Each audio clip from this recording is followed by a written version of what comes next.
Kakek-kakek ini mengaku kiai punya kekuatan spiritual, bisa melihat kematian, bisa melihat kelahiran, dan bisa menyembuhkan orang sakit. Tapi dia menggunakan semua omong kosongnya untuk mencabuli 50 santri, bahkan ada yang hamil dan dipaksa nikah dengan murid-muridnya dia. Buset. Jadi kalau kalian tahu, ini adalah Botuna ya, botak tua nakal, bukan nakal lagi, udah termasuk bejat ini guys. Nah, ini adalah orang yang melakukan pencabulan terhadap 50 orang santrinya. Dan gak cuma itu, bahkan ada juga santri yang hamil gitu, karena kelakuan bejatnya dia. Tapi kalian bingung ya, kenapa sih si Botuna ini bisa sampai mengelabui 50 orang santri ini? Nah, jadi ini kasusnya kita akan bahas secara dalam dan investigasi bagi yang kalian belum tahu ya. Jadi si botak tua nakal ini adalah bernama Asari. Nah, ini pimpinan pondok pesantren Dolokusumo di desa Tlogosari, Pati di Jawa Tengah. Nah, ini bukan kasus nakal biasa guys, ini udah kasus kriminal. Kenapa? Dia ini sebenarnya bukan kiai ya, dia cuma orang-orang sepuh aja gitu, yang otaknya mesum. Punya pengaruh besar karena dianggap punya keramah gitu, punya kesaktian, nah punya hal yang diberkahi oleh Allah Subhanahu Wa Taala gitu. Kemampuan spiritualnya dia punya di luar nalar gitu loh. Jadi sebenarnya dia ini udah jadi tersangka sejak April 2026. Nah, dia udah melakukan tindakan asusila-nya itu dari tahun 2024. Bahkan ada yang bilang juga dari tahun 2020. Cuman ramenya dan mulai dilaporin dari tahun 2024. Nah, berarti udah 2 tahun ya. Lebih gitu, polisi baru gerak sekarang gitu. Korbannya itu 30-50 santriwati. Nah, jadi sebenarnya dia ini punya pondok pesantren, mayoritas santriwati dan santri di pondok pesantrennya itu adalah anak yatim piatu, dan dari keluarga yang kurang mampu. Nah, biasanya keluarga-keluarga kurang mampu ini nitipin anaknya ke tempatnya dia untuk bisa belajar atau sekolah gratis di tempatnya dia. Ini yang bikin para korban ini makin tidak bisa ngelawan dan tidak bisa speak up gitu loh guys. Dan bahkan ada korban yang sampai hamil terus diberesin dengan cara dinikahin paksa sama santrinya. Nah, padahal yang ngelakuin itu adalah dia. Jadi motif dia adalah menggunakan spiritual abuse gitu. Jadi dia mengaku adalah sebagai wali Allah yang bisa tahu masa depan, kapan orang ini meninggal, kapan orang ini lahir gitu. Dan dia mengatakan bahwa dia akan tahu nasib-nasib orang. Nah, pokoknya kayak peramal masa depan lah gitu. Ada salah satu mantan karyawannya dia bahkan sempat bilang si Asari ini sering banget berhasil menebak jam kelahiran atau jam kematian seseorang. Sampai orang-orang ini percaya, wah bener, katanya Kiai Asari ini dia nebaknya orang itu mati tanggal segini, jam segini, orang itu lahir tanggal segini, jam segini. Katanya bener guys gitu. Nah, jadi caranya dia melakukan perbuatan bejatnya adalah dengan memoduskan WhatsApp di malam-malam. Nah, jadi dia tuh sering banget ngirim-ngirim pesan WhatsApp ke santriwatinya dia sekitar jam 12 malam. Dia tuh bilangnya, aduh, minta ditemenin tidur gitu. Wali minta ditemenin tidur gitu. Atau dipijat gara-gara capek. Karena dia sering mengeluarkan kekuatan spiritual. Dan gak cuma dipijat capek ya. Katanya kalau santriwati mijitin dia bakal dikasih keberkahan dan kemampuan spiritual. Pokoknya masa depannya jadi lebih baik gitu. Nasibnya lebih beruntung gitu, karena semua nasib gitu milik dia gitu. Padahal semua nasib kan milik Allah ya, kehidupan ya, tapi dia ngerasa semua nasib itu milik dia. Wah. Jadi kalau dia minta santriwatinya untuk datang malam-malam untuk mijitin dia, santriwati ini susah menolak guys, karena kalau santriwati ada yang nolak, dia tuh ngancem bakal ngeluarin mereka dari pondok pesantrennya, yang dimana pondok pesantrennya itu kan gratis ya dari keluarga-keluarga kurang mampu. Jadi mereka juga nggak punya kemampuan untuk menolak dari pimpinan tersebut ya. Terus dia juga bilang kalau santriwatinya ada yang nolak dia, nasibnya bakal sial, woi. Nasibnya bakal dikutuk. Waduh. Pokoknya kena sial secara spiritual lah gitu, karena dia punya kemampuan spiritual gitu. Dia biasanya melakukan aksi bejatnya itu di bedeng, guys. Nah, ada kantor karyawan di tempat ponpesnya dia, kayak bedeng gitu. Nah, dia melakukan perbuatan bejatnya di sana, dan bahkan ada kamar yang katanya tuh letaknya persis banget di sebelah kamarnya dia. Di sebelah kamar istrinya sendiri. Nah, berarti kan kalau ada istrinya dia juga tetap melakukan hal itu. Waduh, kayak serbota. Kronologi pelaporannya, pertama laporan awal itu ada di tahun 2024. Nah, sebenarnya udah masuk ke polisi Juli tahun 2024. Tapi prosesnya memang alot ya. Kalau kita kan memang masalah yang pencabulan atau kekerasan seksual di dalam ponpes ini agak susah juga polisi masuknya itu, karena ya para pimpinan ini biasanya bisa mendoktrin santri-santrinya atau staf-stafnya dengan spiritual atau agama-agama gitu. Padahal itu semua adalah bohong. Seperti kasusnya Syekh Ahmad Al-Misri itu kan juga dari tahun 2000 berapa ya itu ya? 2017 sampai 2019 ya. 2017 kan sampai 2026 nih baru ditangkap dia. Nah, dia dari tahun 2024 laporannya. Tapi kejadiannya banyak yang bilang dari tahun 2020. Berarti udah 6 tahun dia melakukan hal seperti ini. Gara-gara dia nggak kooperatif, April ini 2026 publik ya beserta aktivis-aktivis punya bukti kuat dan akhirnya dilaporin polisi dan bisa menetapkan si Asyari ini jadi tersangka di April 2026. Tapi dia kabur. Nah, gara-gara dia kabur di Mei 2026, ribuan warga ini sampai menggeruduk rumahnya karena warga ini geram. Dia itu mangkir dari panggilan polisi. Nggak cuman itu aja, bahkan dia sempat menyuap pengacara santriwati para korban ini itu sebesar 400 juta, guys. Nah, supaya kasus ini tuh dihentikan. Tapi bagusnya dan hebatnya si pengacara ini yang bernama Ali Yusron ini menolak hal tersebut dan membongkar ke publik. Ini ada statement dari pengacaranya, guys. Bahkan dia sempat ditolak uang ratusan juta gitu. Ada komunikasi dengan terduga pelaku? Terduga pelaku kemarin memang sebelum ditetapkan tersangka ada win-win solution.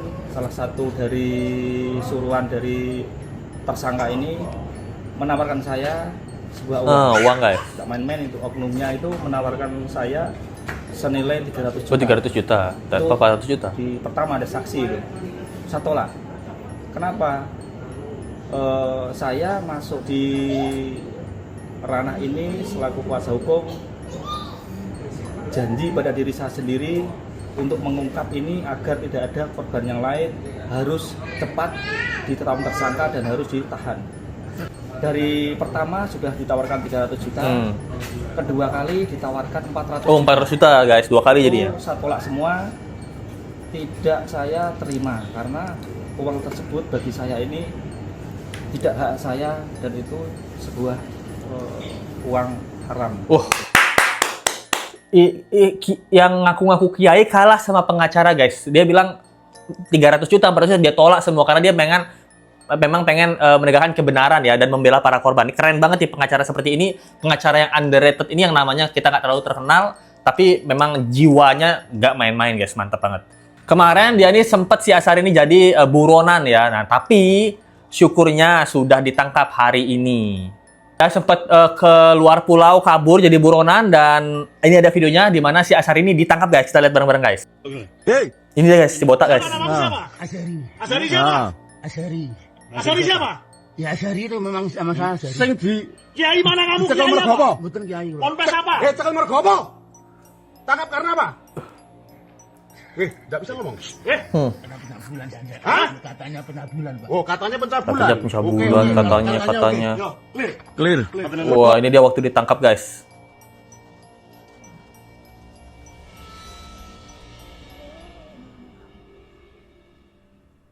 Oh, ini langsung ditangkap, disergap sama polisi-polisi berpakaian preman ya. Oh, ini. Ini berapa kali dia ditangkap, guys? Susuandi ya? Iya. Sama ini. Kata-kata hari ini, Pak Bambang. Tetap semangat sama teman-teman. Kata-kata hari ini, Komandan. Alhamdulillah selalu ikhlas, tekun agar tekan. Siap, terima kasih Komandan. Tetap semangat Komandan. Mohon izin. Oh, ini dia, guys. Ditangkap. Tadi ada berapa kali dia ditangkap? Ini ditangkapnya beneran apa berkali-kali nih? Ditangkap kabur nih. Oh, ini dia, guys. Akhirnya sudah ditangkap dan dibawa ke kepolisian. Nah, tapi ya tadi dia sendiri bilang bahwa dia bukan kiai, buatan kiai gitu. Tapi banyak dulu sebelum ketangkap ya dia bilangnya dia adalah kiai dan keturunan dari Nabi, mungkin Habib ya gitu. Tapi sekarang dia nggak mengakui semua itu.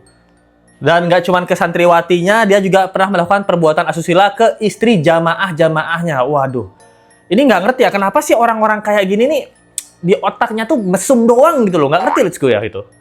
Dan cara-cara dia mesum juga menggunakan kekuatan-kekuatan spiritual gitu, omongan-omongan spiritual. Kalau kalian ingat kemarin Ahmad Misri kan juga kayak gitu ya, menggunakan pokoknya ya memfitnah dan menyalahgunakan nama nabi gitu. Ajaran-ajaran agama yang memang benar disalahgunakan sama mereka. Kenapa gitu loh? Kenapa? Dan korbannya tuh kenapa anak-anak di bawah umur? Kenapa kalian, kalau kalian mau bejat ya, tanda kutip ya, kalau kalian mau nakal atau bandel, kenapa nggak nyewa, ngerental aja sih gitu kan? Di rental kan banyak ya LC ladies company ya. Kenapa nggak kesana aja sih gitu? Nyamar kek, nggak ganti baju setelah kalian melakukan itu bayar gitu. Kan maksudnya yang LC ke ya pun salah dan haram ya gitu. Tapi ini lebih parah lagi kan, lebih haram lagi. Tapi kan dia kerja ya, jadi dia dapat duit, kamu bisa ngasih duit itu. Kenapa menipu dan merusak anak-anak generasi bangsa gitu? Ini nggak ngerti let's go ya. Ini bahkan ada yang dari saksi, istrinya juga bahkan dicipika-cipiki, dicium sama si Asari ini. Kita dengar salah satu pernyataan korban ya. Nah, selama itu pernah lihat perilaku menyimpang nggak dari Asari terhadap santri-santri perempuan? Ya itu tadi paling salaman. Istri saya juga begitu, kalau salaman dicium pipi kanan kiri, batuk, lambe juga. Bibirnya juga dicium? Ya. Dan banyak santri-santri yang mengalami itu banyak, Mas? Banyak, hampir semuanya. Doktrinnya itu apa? Dunia saisi ini kok nurai Kanjeng Nabi. Nah itu kan ada hadisnya benar, tapi terus ditambahi orangnya sendiri. Jadi dunia saisi ini halal kanggo duriyae Kanjeng Nabi karo keturunane Kanjeng Nabi.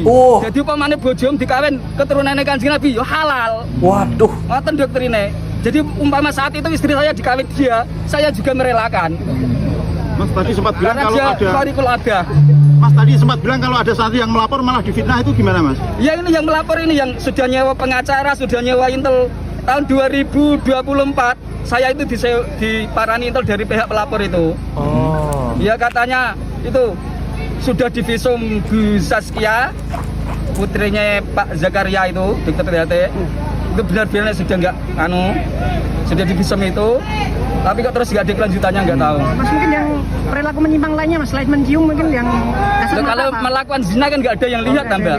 Paling kalau jagong terus cewek-cewek dirangkuli, turun karo dirangkuli itu sudah biasa. Banyak yang lihat itu. Tapi didiamkan ya Pak ya? Didiamkan karena orangnya yang mengaku khariqul adah, wali sing nulayani adat. Wali sing nulayani adat mengaku ini begitu. Bahkan jamaahnya aja sampai kesel guys, itu karena dia bilang kalau ada yang melakukan jempol kejepit ini ya, itu kan nggak ada yang lihat. Tapi kalau yang dilihat di halayak umum ya dia cium-cium apa gimana gitu, megang-megang. Dan dia bilang seluruh dunia ini punyanya Nabi gitu kan, dan keturunannya. Jadi saya tuh keturunannya. Jadi saya apapun yang saya lakukan di dunia ini itu adalah halal dan harus dilayani. Waduh, itu guys. Gimana menurut kalian tentang kasus kali ini guys? Nah, itu dia kasus dari botak tua nakal ini ya. Gimana menurut kalian tentang pendapat kalian kasus kali ini? Sekarang sudah ditangkap, semoga diberikan hukuman yang sangat-sangat berat. Dan sebenarnya ada banyak yang bilang kenapa sih baru tahun 2006 disikat, padahal ini kasusnya udah lama gitu. Kalau menurut Esko, ini bukan suatu kemunduran tapi suatu kemajuan ya. Karena kasus seperti ini dari dulu itu banyak banget. Cuman sekarang ini akhirnya polisi dan masyarakat berani untuk menindaklanjuti. Contohnya Al-Misri kemarin. Terus sekarang si Asari ini gitu. Mulai ada perubahan di dalam pondok pesantren dan agama ini ya gitu. Karena mereka kalau ada kiai yang salah atau pimpinan yang salah udah berani ditindaklanjuti secara hukum gitu. Menurut Esko, walaupun terlambat tapi ini sebenarnya adalah kemajuan dari kasus-kasus seperti ini. Semoga kedepannya tidak ada lagi korban-korban dari para penjahat yang mengatasnamakan agama untuk melakukan penipuan dan kekerasan dan tindakan asusila.